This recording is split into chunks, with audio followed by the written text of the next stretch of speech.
Emaxa patrocina este programa.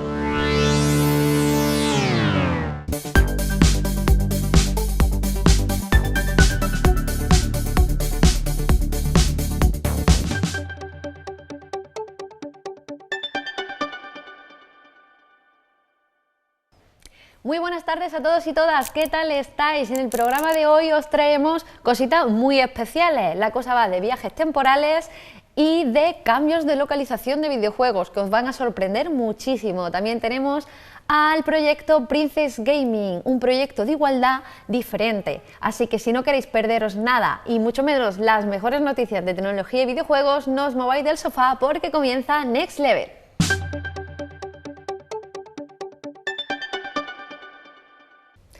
Hoy tenemos en Next Level con nosotros desde Torrent, Valencia, a Álvaro Jover Ortega, que con tan solo 22 años se ha embarcado en un proyecto muy interesante que, bueno, él mismo seguro que nos lo puede contar mejor. Hola Álvaro, ¿cómo estás? Buenos días, ¿qué tal?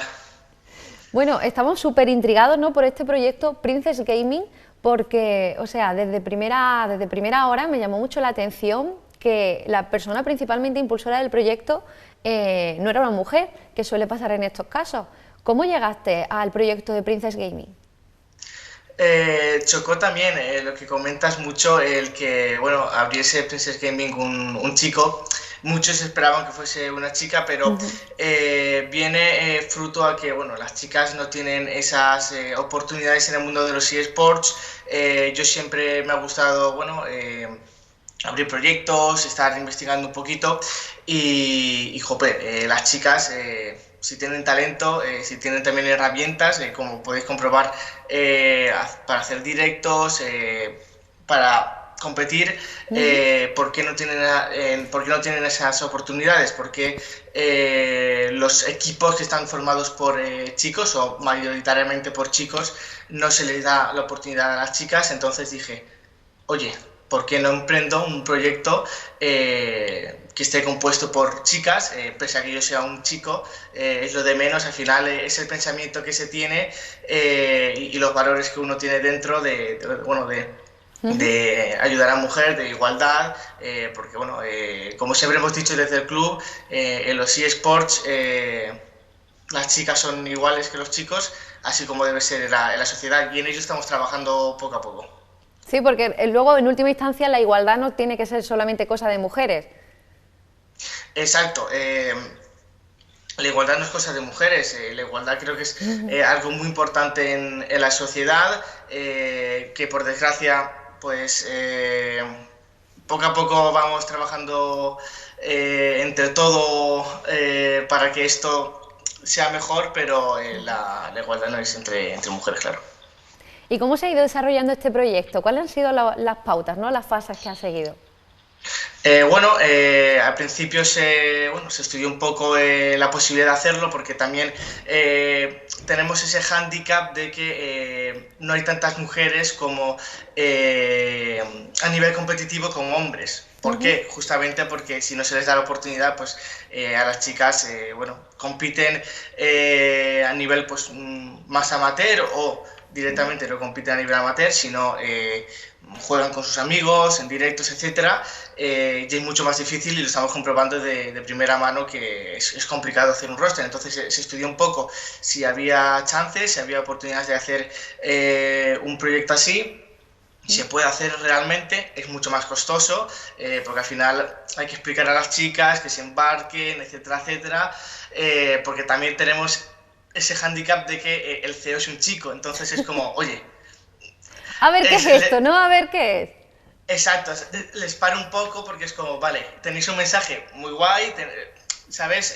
Una iniciativa muy buena, pero, oye, yo esperaba que el CEO fuese una chica. Entonces tenemos ese hándicap que al final, bueno, intentamos transmitirles que, oye, que por mucho que yo simplemente soy una persona, pero bueno, el staff está compuesto por chicas, y nada, se estudió un poquito si había oportunidades de hacerlo, y una vez se vio que sí que era viable, pues nos pusimos manos a la obra, se hizo todo el diseño correspondiente, y y nada, se empezó a contactar con chicas. Previamente ya había un previo contacto con ellas y nada, se cogió staff y poco a poco estructurando a nivel interno, que tiene mucho trabajo, pero ahí vamos, aún llevamos 2 semanitas, llevamos realmente poco para el crecimiento que hemos tenido, pero ahí vamos estructurándolo día a día.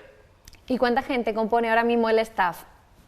Actualmente somos 7, tenemos una directora deportiva, tenemos 2 directoras, bueno, un director que es el único, bueno, 2 chicos más, tanto Gabriel en comunicación como Saiko en director de creadores de contenido. Después tenemos a Kane, la directora deportiva, como he comentado, tenemos a Marc, que también ayuda a marketing y comunicación, y tenemos a Marta que ayuda a las directoras, bueno, es directora de creadoras de contenido, y bueno, tenemos algunas compis que también son creadoras de contenidos que nos ayudan también pues a la psicología, a la nutrición, etcétera, etcétera, que bueno, ellas ya de forma colaborativa dicen, apoyo al proyecto, oye, voy a echaros una mano en ofreciéndose eso, porque me gusta lo que defendéis. Para hacerlo un poquito más completo, ¿no? Para que, bueno, el futuro de Princess Gaming es ser un equipo, un club de eSport, o solo apoyo a contenido de creadoras. Nosotros somos realmente un club de eSport, solo que al principio tal vez nos hemos vendido como una comunidad y no, es decir, somos un club de eSports, estamos conformando rosters, estamos trabajando actualmente en League of Legends.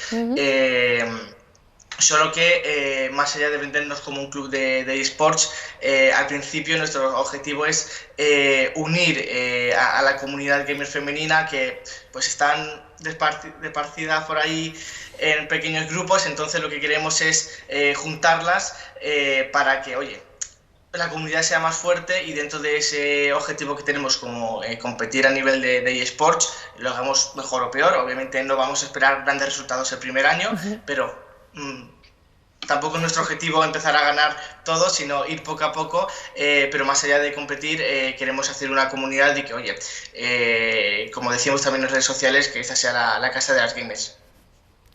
¿Y cuál es la mayor dificultad con la que habéis encontrado a la hora de desarrollar el proyecto? El convencer a las chicas, porque... chicas, de verdad que esto es un proyecto bueno. Puede ser un proyecto muy bueno, pero al final, lo dicho, el que sea un chico CEO, el mensaje que trasladas a veces les cuesta creerse, decir, uy, esto pinta muy bonito. Quieras que no, entonces, Carmen Mola ha sentado un precedente que no es demasiado bueno. Entonces es complicado, porque es como, uy, es muy bonito la iniciativa que tenéis, defendéis mucho a la mujer, la igualdad, etcétera, pero ¿hasta dónde? Y es como, oye, nosotros somos transparentes, nosotros no venimos aquí por ningún interés, no venimos aquí por postureo ni nada, venimos a defender a defender a la mujer, a crear igualdad en el mundo de los eSports, y creo que así lo estamos haciendo, dando oportunidades a todas las chicas. Tenemos en el equipo creadoras de contenido que son transexuales, tenemos creadoras de contenido que solo tienen un brazo para streamear. Oye, aquí queremos dar oportunidades porque las merecen todas, son todas totalmente iguales. Inclusivo.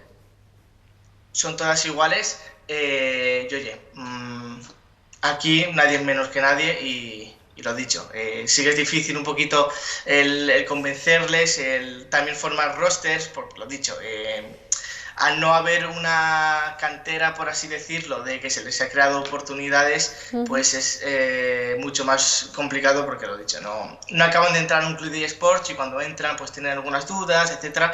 Pero bueno, es un trabajo más costoso, pero que es bonito, porque al final estás ayudando y te satisface por dentro, porque al final hacemos lo que queremos, que es crear igualdad.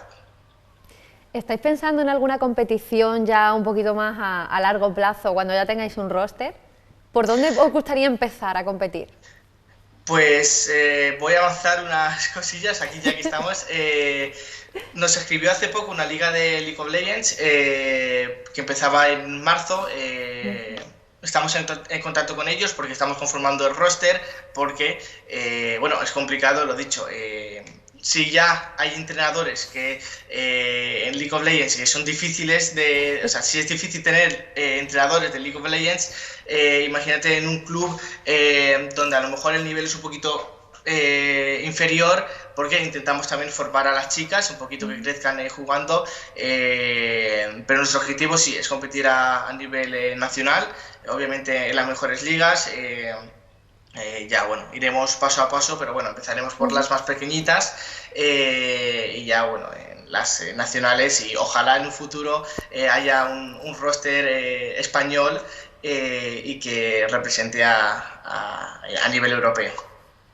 Porque claro, dentro de lo que cabe, al contactar con chicas para vuestros rosters, si arrastramos, ¿no?, el tema de que ellas no son normalmente incluidas en los equipos de eSport, les faltará mucha experiencia a la hora de competir profesionalmente.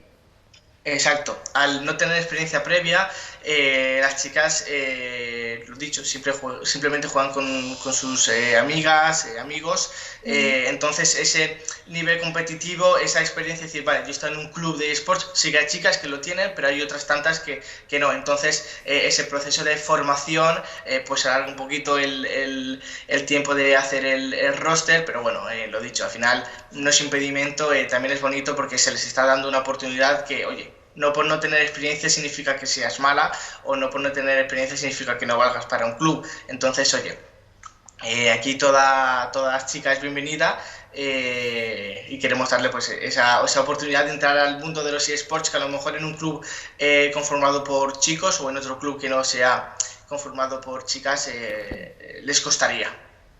Pues muchísimas gracias, Álvaro, la iniciativa es súper bonita y desde aquí, desde NetLevel, estamos deseando ver cómo crece. Muchas gracias a vosotros por esta oportunidad y darnos voz a Princess Gaming.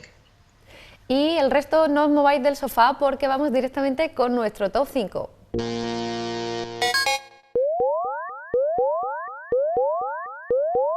Todos estamos de acuerdo en que enero se nos ha hecho eterno y por eso el top 5 de hoy, Miguel, nos trae algo relacionado, ¿no?, con el tiempo. Sí, porque hemos decidido darle una vuelta de tuerca y traer algo más chulo, cogiendo los 5 juegos cuya mecánica principal eran los bucles temporales.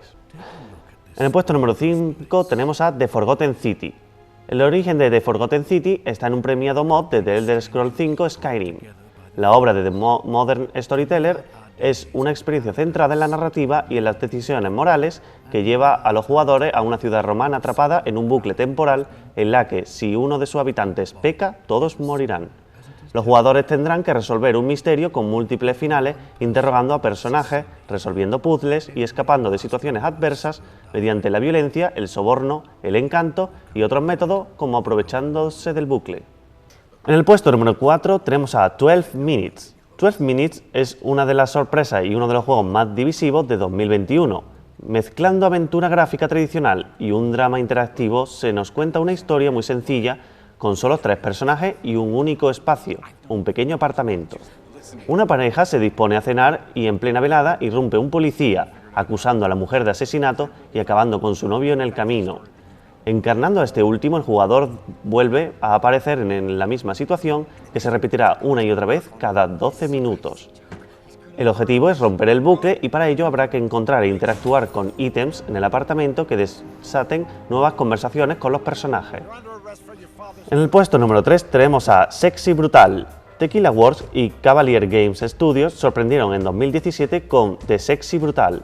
Se trata de una aventura gráfica ambientada en una colorida mansión reconvertida en casino, donde los jugadores deben evitar una serie de asesinatos en un mismo día, que en tiempo de juego se corresponde a bucles de 10 minutos. Los jugadores tendrán que espiar a través de mirillas de las puertas, escuchar conversaciones a hurtadillas para saber dónde se encuentran los personajes implicados y qué van a hacer para poder evitar los crímenes de manera consecutiva. En el puesto número 2 tenemos a Deathloop.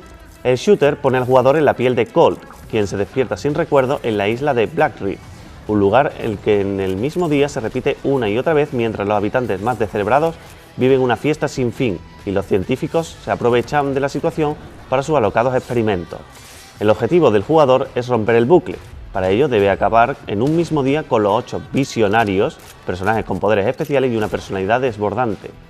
Así hay que hacer de detective inverso para llevar a cabo la misión, investigar las 4 regiones de Black Rift para estudiar los movimientos de los visionarios y así marcarnos un itinerario que permitirá acabar con todos en un mismo día.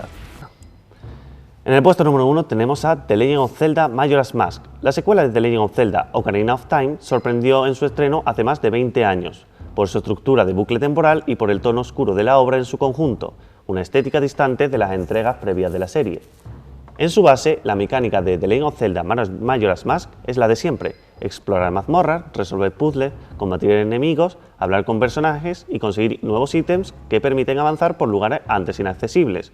Sin embargo, todo eso se estructura en una historia de salvar el mundo que en lo jugable se representa con que el juego se reinicia cada 3 días o 54 minutos del tiempo de juego, perdiendo todo el progreso realizado a excepción de los mapas, las máscaras, la música y la arma e ítems obtenidos. Ordenadores minis caseros. Durante años la Raspberry Pi ha sido el paradigma de mini PC versátil y barato, pero siempre hay quien intenta superarse y en este caso un desarrollador llamado Brian Benchoff ha creado su Minium Viable Computer, un ordenador cuyos componentes cuestan apenas $15. Este pequeño ordenador consta de un teclado de 48 teclas de membrana de silicona, dividido en 2 partes por la pequeña pantalla de 3,2 pulgadas y resolución de 320 x 240 píxeles. A su CPU le acompañan unos modestos 32 MB de memoria y contamos además con un lector de tarjeta SD, un puerto USB 2.0 y un puerto USB-C dedicado exclusivamente a cargar el dispositivo, que se alimenta de 2 pilas recargables AAA. En rendimiento y prestaciones son sin duda limitadas, pero desde luego es sorprendente lo que uno puede hacer con tan poco dinero y mucho ingenio. La clave de la fusión nuclear está en las estrellas. Energía limpia, segura y virtualmente ilimitada. Esa es la mejor definición que puede hacerse del sueño de la fusión nuclear. La buena noticia es que vamos avanzando y el mejor ejemplo es el autocalentamiento del plasma a través de la propia fusión nuclear. Es un lugar común decir que la fusión nuclear es el proceso físico que alimenta a las estrellas mismas. Sin embargo, no es fácil contener el corazón de un monstruo estelar. Pues bien, un equipo de científicos ha logrado desencadenar reacciones de fusión de autocalentamiento utilizando 192 rayos láser para implosionar rápidamente una cápsula que contenía 200 nanogramos de combustible de deuterio-tritio y mantener el plasma estable. Es decir, nos pone en camino de construir un estabilizador y un reactor de fusión de una vez por todas y lograr ese sueño nuclear. El co-creador de Mortal Kombat entra en el Salón de la Fama. Ed Boon, co-creador de Mortal Kombat e Injustice, entrará este año en el Salón de la Fama de la Academia de Artes y Ciencias Interactivas. Boon comenzó su carrera programando máquinas de pinball, antes de pasarse al desarrollo de videojuegos y crear Mortal Kombat junto a John Tobias. El juego suscitó polémica en su época por su representación de la violencia, pero se ha convertido en un referente de los juegos de lucha a lo largo de 11 entregas principales. En el marco de la 25 edición de los premios DICE, Ed Boon se unirá a Todd Howard de Bethesda, Shigeru Miyamoto de Nintendo, Gabe Newell de Valve, Bonnie Ross de Xbox y otras leyendas del sector en el Salón de la Fama. Un juego cancelado de Nintendo 64 idéntico a Akira. Outsider fue un juego que nunca vio la luz en la consola de Nintendo 64 y el cual tomaba prestada mucha de la estética de Akira y su mundo post-apocalíptico nipón, aunque no fuera un título oficial de la saga. Todo indica a que se planeó como un juego de motocicletas de mundo abierto y presentaría un vehículo bastante similar al utilizado por Kaneda, el protagonista de la película, en una ciudad muy parecida a Neo Tokio de Akira. Cabe mencionar que fue el mismo desarrollador del juego quien compartió las imágenes en Twitter y quien afirmó que el juego se canceló debido a que se estrenó otro parecido llamado Runabout en el primer PlayStation. ¿Conocéis las órbitas de Menterio? La órbita cementerio es una zona orbital donde se terminan algunos de los satélites artificiales al final de su vida operacional para disminuir la posibilidad de colisiones con otros satélites operacionales y evitar que se genere basura espacial cerca del cielo terrestre. La transferencia al cementerio desde la órbita terrestre requiere de una cantidad de combustible tal como la que se necesitaría durante aproximadamente 3 meses para el mantenimiento de su posición en estación. También se requiere un control fiable de la orientación durante las maniobras de transferencia. Mientras que la mayoría de los operadores basados en los satélites intentan realizar tal maniobra, con el final de la vida operacional, la mayoría no tienen éxito al hacerlo. Esta órbita se utiliza pues el incremento de velocidad requerido para realizar una maniobra para reentrar en la Tierra es demasiado alto y los satélites arderían antes de regresar de una pieza al planeta.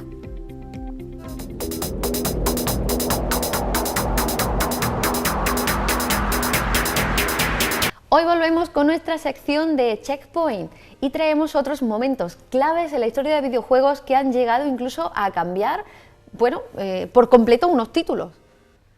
Efectivamente. Es bien sabido, ¿no?, que los juegos, antes de pasar de una región a otra, tienen que pasar por las manos del publisher, porque a veces es el mismo, pero la versión de América o Japón, y otras veces es un publisher completamente diferente. El publisher, explícanos un poquito lo que es, por si alguien que no nos está escuchando no conoce aquí la terminología, ¿no?, de los videojuegos. Bueno, el publisher es literalmente la marca que va a publicar ese título en el juego. Bueno, como si a lo mejor tú tienes tu granja de leche, ¿no?, pero te la tiene que comercializar Coop o Hacendado. En este caso pues son Square Enix, Blizzard.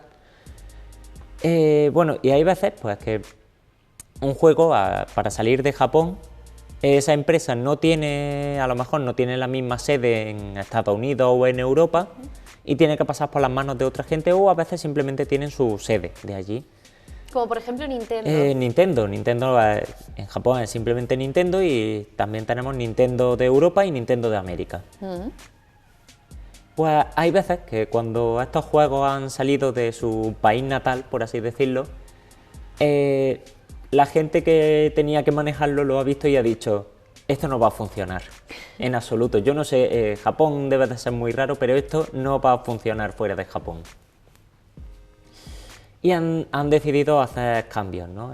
Como cuando cambiamos los títulos de las películas, pero llevado ya a un extremo. Es como si... Pues ya de por sí, cuando cambiamos el título de la película para adaptarlo a España suele ser terrible. Ya suele ser terrible, suele haber mucha discusión de por qué se ha hecho esto. Pues es como si cuando saliese La jungla de cristal hubiésemos dicho: Bruce Willis en España no va a funcionar, y hubieran hecho la misma película pero es Antonio Resines. Un cambio importante. Un cambio importante, pero que tú has decidido pues que va a cambiar todo el tono de la película y que va a funcionar mucho mejor en España, ¿no?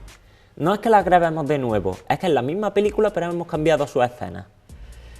Pues algo así es lo que pasa con los juegos que traemos hoy, ¿no? Empezamos, por ejemplo, con Mega Man. Todos conocemos a Mega Man, en Japón se llama Rockman. Sí. Le cambiaron el nombre, vale, no ha habido problema, de hecho sigue siendo Mega Man a día de hoy. Muchachito con casco y la pistola. Vestido de azul, su brazo cañón, que ha salvado el mundo ya en innumerables ocasiones. El problema viene cuando echamos una vista atrás y vemos la portada del Mega Man original, en el que, tenemos dos versiones según el número de Mega Man. Puede ser o un señor musculoso con un traje azul y amarillo, con su brazo cañón, su casco, pero mucho más americanizado, o literalmente la versión clásica de este Mega Man que dijeron: un robot no va a funcionar en Estados Unidos, un policía.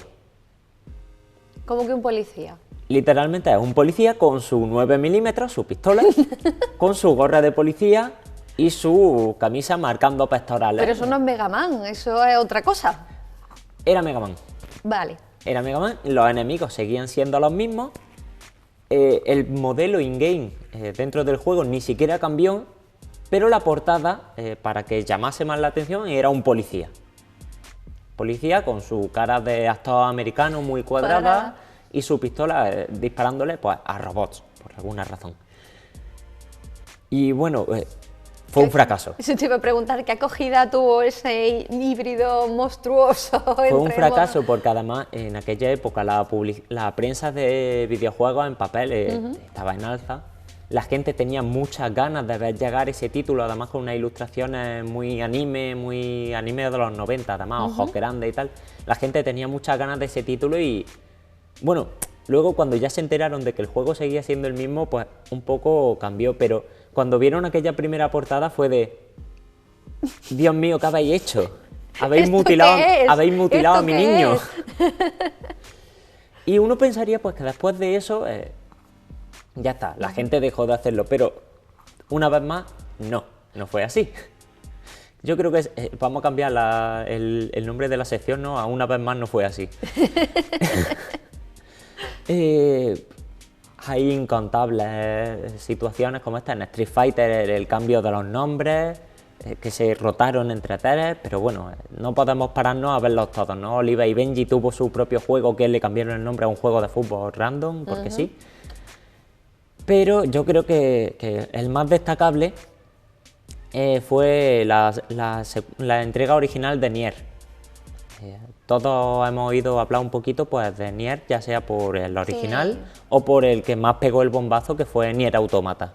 Con 2B, Nainés... 2B, Nainés, A2, que vendió pues, en las primeras semanas unas 50.000 copias, pero el título original, del que esta es secuela, en toda su vida vendió unas 5.000. Sí.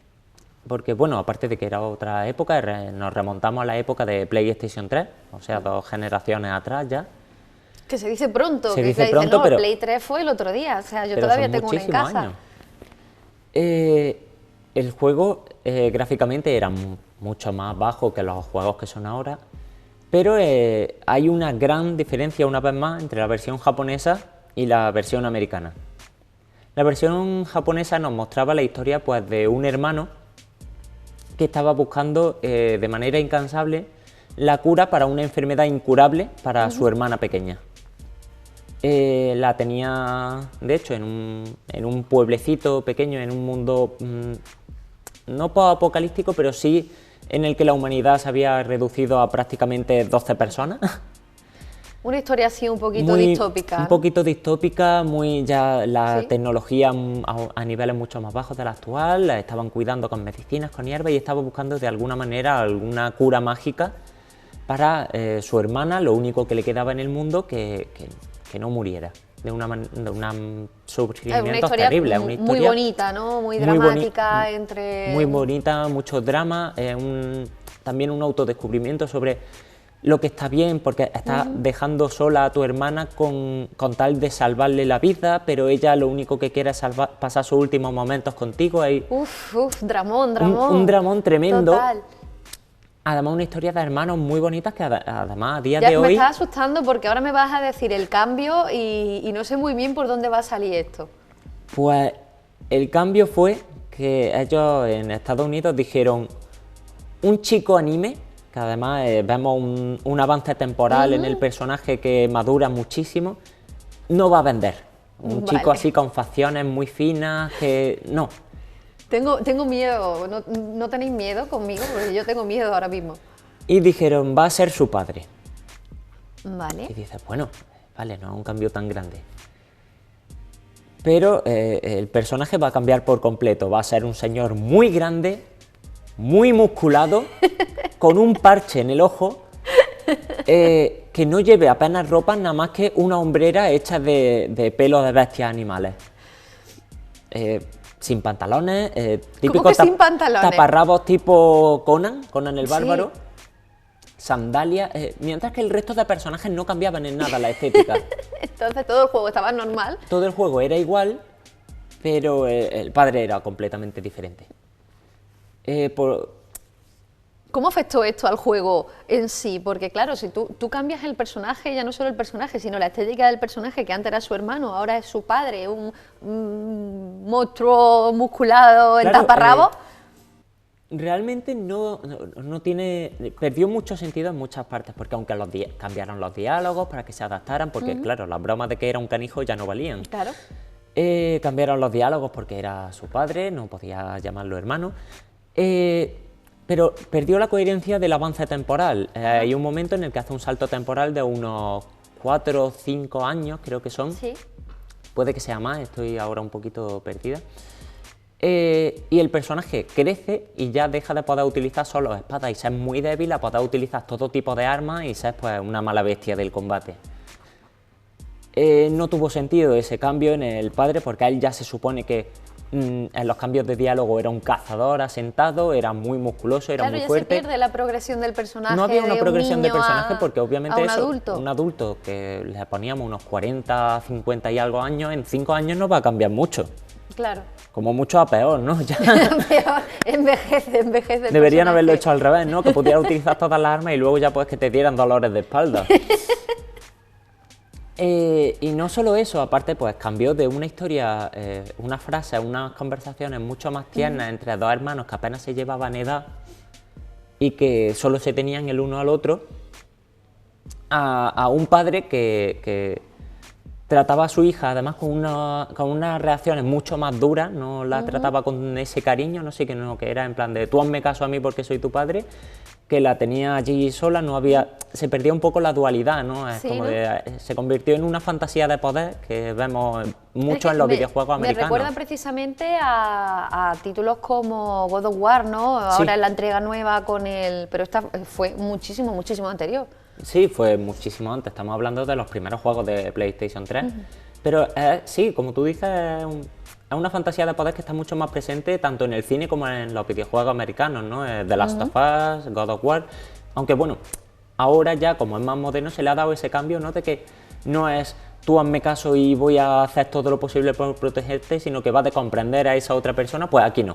Vale. Bueno, ¿y qué acogida tuvo? ¿Por lo menos funcionó? No, no, Vale. en absoluto. Estamos hablando de un juego que tenía una estética anime y de repente el protagonista era un señor griego musculoso, en el que, bueno, el resto de personajes seguían siendo iguales, entonces seguíamos teniendo pues un chico Emil, el famoso Emil, que tenía una cabeza como y un cuerpo de esqueleto que hacía magia. Teníamos a Kaine, uno de los personajes transgéneros además más importantes de los videojuegos, Sí. que tenía una dualidad y una crisis existencial tremenda, y luego el señor musculoso que quería romper cosas con sus propias manos. Pero además, en el juego hay una especie de relación que va avanzando, ¿no?, entre Kaine Sí. y el protagonista. ¿Cómo hicieron esto en la nueva versión? Se mantuvo, tal cual. Entonces pasó de ser una historia de entendimiento mutuo entre dos personas que habían perdido a toda su familia y que poco a poco se iba desarrollando una historia de un amor, no se sabe si platónico o si real, a una chica de 20 y pocos años enamorándose de un señor que tiene a una hija ya bastante crecidita, además. Entonces, la edad que se le estima es avanzada. Sí, o sea, sobre todo con el cambio temporal y viendo el crecimiento de la hija, menos de 50 años no puede tener, no voy a decir que llega a los 60, pero estaría ahí. Por lo tanto, se convierte otra vez en una dinámica de poder a tener en cuenta, por así decirlo. Después de todos estos fallos que han tenido, pues desde el primer juego, ¿no?, Mega Man, pasando por Nier, que dentro de lo que cabe, el Play 3 es una generación ya más avanzada, ¿han parado o han seguido cambiando? Por desgracia, para bien o para mal a veces, estos cambios siguen ocurriendo. A veces simplemente se quedan como bromas entre la gente de internet que lo utiliza para memes. De hecho, en el propio remaster del videojuego han metido un guiño a este padre. Sí. Y simplemente lo han puesto como unas fases especiales en las que el protagonista se ve a sí mismo de adulto. Ajá. Pero se ha eliminado por completo, obviamente eso, se ha vuelto al tema de los hermanos. Pero por desgracia no, esto sigue ocurriendo porque sobre todo hay una falta de comunicación entre la gente que desarrolla el videojuego, los directores, los diseñadores de arte y los que al final van a publicarlo en esa nueva... Bueno, también ha ocurrido al revés, aunque no son tan drásticos. También ha habido juegos muy clásicos como Contra, que era un juego, los más mayores lo recordarán, simplemente avanzaba hacia adelante y disparaba a enemigos, con tu protagonista estilo Rambo, En Japón se supo que eso no iba a funcionar y lo cambiaron por robots. Eran robots que avanzaban y mataban a otros robots porque así era menos violento. No se llevaba mucho, ¿no? Allí el estilo de película americana de acción, No, de Schwarzenegger. Los eran musculosos, la sangre, eso no se lleva mucho en Nada. Japón, es otro estilo. Entonces se cambió a robots que se reventaran en piezas, explosiones, eran menos violentos y ya está. Pero eso, a día de hoy sigue siendo. En Japón no funciona GTA, por ejemplo, aunque a nosotros nos lo han sacado ya para 3 plataformas diferentes. Sí, muchas veces. Y aquí todavía se sigue mirando por encima del hombro a los videojuegos de estilo anime o directamente de series. Tienen que ser o juegos de pelea o juegos para nichos, completamente. Sí. Y bueno, yo personalmente creo que se nota que soy fan de este tipo de videojuegos y creo que tanto la gente que ya estamos asentados deberíamos reivindicar aún más que se mantengan estos juegos tal cual son. A veces la censura es necesaria por temas como por ejemplo Australia, que hay videojuegos tanto americanos que no han llegado a salir allí, como por ejemplo Saints Row. Pero deberíamos reivindicar también un poquito que estos juegos se mantengan con la visión original de los directores y de los desarrolladores, porque al fin y al cabo ellos tienen una idea que es la que quieren transmitir, puede ser mejor o peor, y no están libres de crítica, pero deberíamos ser capaces de ver la idea original de esta gente sin adulterar. Esa es la conclusión de hoy, ¿no? Vamos a intentar respetar el trabajo de los desarrolladores, que bueno, entendemos que siempre depende un poquito del publisher, pero que al final realmente estamos cogiendo un juego, ¿no? Intentando adaptarlo a la visión económica, ¿no? Del publisher, que lo que busca es la mayor rentabilidad. Estamos anteponiendo ya una vez más la economía por delante de la visión artística de esa gente, cuando hay obras como Death Stranding, que a nivel económico lo único que tienen es el nombre del director, y que sin embargo se basan puramente en la visión artística. Si hubiéramos cambiado a lo mejor otra vez a Sam Porter, que todos lo conocemos al actor por The Walking Dead, con su bebé y una historia ahí de autodescubrimiento, lo hubiéramos cambiado una vez más por, no sé, por eso, avanzar y matar, ¿no? Arnold Schwarzenegger con una escopeta, pues habría perdido totalmente la lógica el videojuego. Así que sí, yo creo que la visión de hoy, el Checkpoint, es la economía por encima de la visión artística. Bueno, una vez más, ¿no? Datos súper interesantes. Estamos esperando ya a la semana próxima que nos traiga el nuevo Checkpoint y nosotros nos vamos ahora con nuestra siguiente sección. ¿Te acuerdas cuál era? Pues ¿Has no, estudiado? Recuérdamelo porque lo tengo un poquito...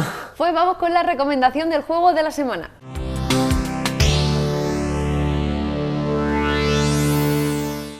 Y por el día del Nirvana, el estado de paz de los budistas, os traemos un título que ahonda muchísimo más en esta cultura y lo hace de una forma muy interesante a través del plataformeo. Explora Mandragón, un mundo inspirado en la teoría y la filosofía tibetanas. Con un enfoque en la vida y la muerte, descubre lo que significa hacer un verdadero sacrificio. Atraviesa una vívida interpretación de Bardo, la versión tibetana para el limbo, y conoce qué experiencias te han llevado allí y qué fuerzas te impulsan a continuar. Con su tráiler nos despedimos, hasta la semana que viene.